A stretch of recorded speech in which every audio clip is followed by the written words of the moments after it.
We've seen this movie before. I'm Jeff Stein with today's Iowa Politics Report. Hollywood likes making sequels. The theory is that if the first movie is good or attracts an audience, may as well make another one, and another, and another.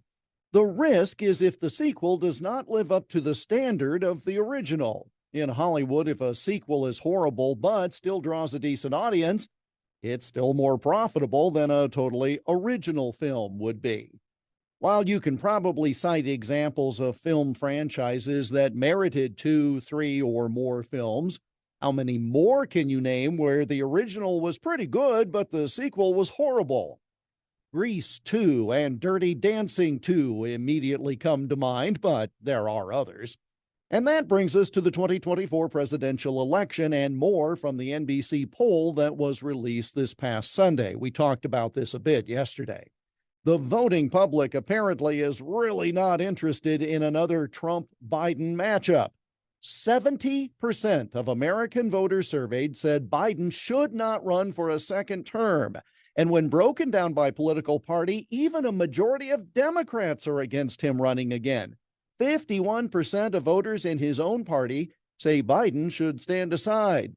But voters aren't thrilled with having Trump on the ballot either. 60% of American voters don't think he should run for president in 2024. At least members of his own party are more on board than is the case with Biden. Only 33% of Republicans think Trump should not run.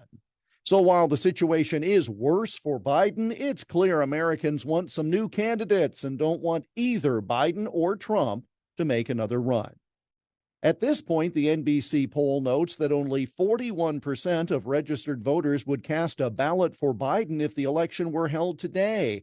47% would favor the eventual Republican nominee. But that's a somewhat unreliable question, asking about one candidate by name against an unnamed candidate of the other party. But that 41% number, by the way, is the same number who approve of Biden's job performance. 54% disapprove. And both those numbers are worse for the incumbent than the same poll measured in January. The presidential campaign is a long stretch as it is. Imagine how tired people will be of it when so many don't want to see either of the leading candidates make the effort because they've seen this movie before. And that's the Iowa Politics Report for Tuesday, April 25 on Twitter, Instagram, Getter, and Truth Social at Iowa Politics. I'm Jeff Stein on News Talk 1540 KXEL.